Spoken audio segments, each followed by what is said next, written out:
राम जी राम।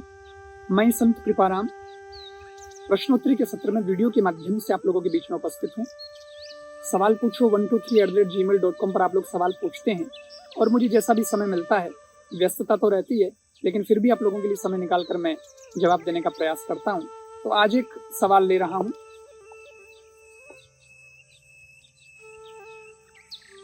हमारे मेल पर ये सवाल आया है, रामचंद्र जी हैं, वो पूछ रहे हैं, प्रणाम गुरुजी, मैं रामचंद्र, जिला नागौर, राजस्थान से। उनका सवाल है कि आदमी को मृत्यु भोज खाना चाहिए या नहीं, कारण बताइए। धन्यवाद रामचंद्र जी, आपने सवाल पूछा, आपके माध्यम से औरों को भी जवाब मिलेगा। एक ही शब्द में जवाब देना है तो मैं कहूंगा नहीं, मृत्यु भोज नहीं खाना चाहिए, क्योंकि हमारे शास्त्रों में मृत्यु भोज जैसी कोई व्यवस्था ही नहीं, ये शब्द ही नहीं है। गरुड़ पुराण के अंदर मृत्यु के बाद क्या क्या क्रियाएं करनी चाहिए उसका बड़ा लंबा चौड़ा वर्णन है, लेकिन मृत्यु भोज का वर्णन तो उसमें भी नहीं है। क्योंकि आप विचार करें कि वह परिवार गम में डूबा हुआ है, ऐसी स्थिति में वहां जाकर भोजन करना भी ठीक नहीं है, भोजन भाता भी नहीं है। आप भाई कोई चला गया, फिर वहां लोग जा रहे हैं तो क्यों जा रहे हैं, उस व्यक्ति से कोई न कोई संबंध था इसलिए तो जा रहे हैं, और वो व्यक्ति चला गया तो खुशी जैसा तो कोई माहौल वहां है नहीं, परिवार रो रहा है, आंख के आंसू नहीं सूखे हैं, वहां लोग जाते हैं उसको संबल देने के लिए जाते हैं, ठीक है। और उस व्यक्ति के प्रति उनका जो प्रेम स्नेह रहा है, व्यवहार रहा है, उस पर उन्हें भी तो दुख होता है कि वो व्यक्ति हमारे बीच का था, बैठते थे साथ में और कितना अच्छा व्यक्ति था, चला गया, तो दुख जाने वालों को भी होता है। ऐसी स्थिति में वहां भोजन भाता भी कैसे भोजन भाता। और विकृति इतनी कर दी है मृत्यु भोज के नाम पर कि साहब फलानो 2 मिठाई करी तो मैं 4 करूं, उसने 2 सब्जियां बनाई मैं 4 बनाऊंगा, और उसको भी पार्टी जैसा माहौल दे रहे हैं, तो ये तो बिल्कुल ही उचित नहीं है। हाँ, व्यवस्था तो ऐसी थी कि उस परिवार के अंदर इतना गम आ गया है, दुख इतना आ गया है कि उसको तो बेचारे को कहाँ तो उसको चूल्हा याद आएगा, कहाँ उसको भोजन याद आएगा, तो पड़ोसी ला करके उसको भोजन खिलाते हैं, उस परिवार को भी जिसके परिवार में मौत हो गई है, और जो बाहर से आने वाले लोग हैं उनको भी पड़ोसी संभालते थे। तो पुराने जमाने में तो पड़ोसी संभालते ही थे, क्योंकि गाड़ियां नहीं थी, साधन नहीं थे, दूर से लोग आते थे, बीच में कहीं भोजन की व्यवस्था नहीं हो पाती थी, बुजुर्ग तो बहुत नियम भी पालते थे, तो पड़ोसी संभालते थे। आज तो व्यवस्था भी बहुत हो गई है, साधन बहुत हो गए हैं, व्यक्ति आकर के अपनी हाजिरी लगा करके तुरंत वापस निकल भी सकता है, तो ऐसी व्यवस्था भी बहुत हो गई है।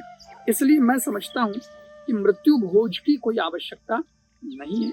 लोग कहते हैं कि साहब हम उसके पीछे कर रहे हैं, आपको क्या तकलीफ है, उस आत्मा के पीछे कर रहे हैं, तो भाई आत्मा के पीछे तो तब करोगे ना कि जब पूरे 12 दिन हो जाएं और वह यमलोक पहुंच जावे, वहां फिर पितृलोक में पहुंच जावे, वो शरीर प्राप्त कर ले, तो उसमें वर्षोत्सर्ग आदि श्राद्ध पिंडदान ये सब करने के बाद में आप 6-8 महीने 12 महीने बाद में आप उसकी स्मृति में कुछ भी करें, वो स्वीकार्य है, उसमें कोई तकलीफ नहीं। आप उसकी स्मृति में प्याऊ बनवा दो, स्कूल में कमरा बनवा दो, स्कूल बनवा दो, हॉस्पिटल बनवा दो, गौशाला बना दो, अनाथालय में कुछ कर दो, आप कथा सत्संग करा दो, धार्मिक आयोजन और करवा दें।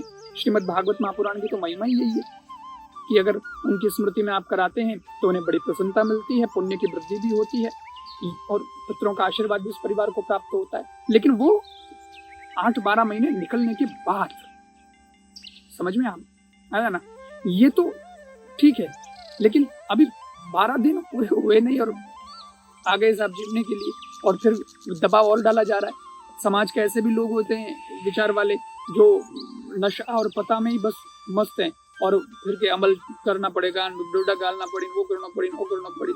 ऐसी स्थिति जो है ये बिल्कुल ही ठीक नहीं है, ये विकृत स्वरूप है।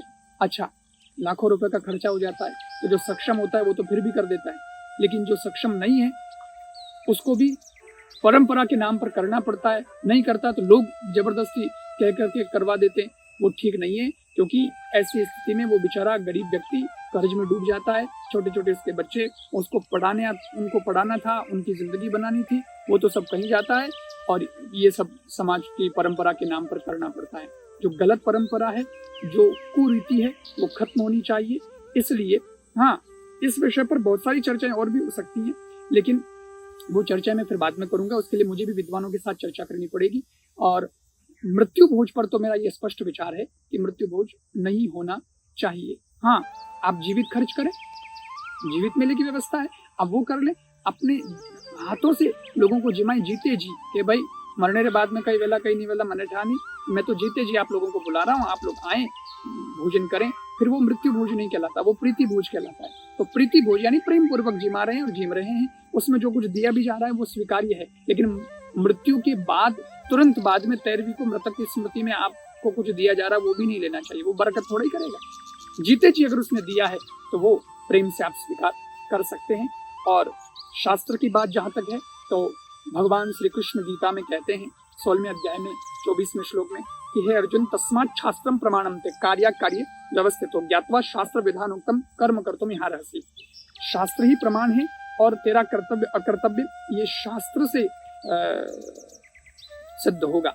इसलिए शास्त्र ने तो कोई मृत्यु भोज का आदेश नहीं दिया है, इसलिए मृत्यु भोज नहीं होना चाहिए। बाकी जो कुछ कारण मैंने भी बताए हैं उस दृष्टि से भी मृत्यु भोज अनुचित ही है। और उस आत्मा के लिए आप कुछ करना चाहते हैं वो समय निकलने के बाद आप कर सकते हैं, उसमें कोई तकलीफ नहीं है। तो मैं समझता हूँ कि रामचंद्र जी आप संतुष्ट हुए होंगे और आपके माध्यम से औरों को भी जवाब मिला है। मैं फिर आप लोगों के बीच में हाजिर होऊंगा नए सवाल को लेकर, नए जवाब को लेकर। राम जी।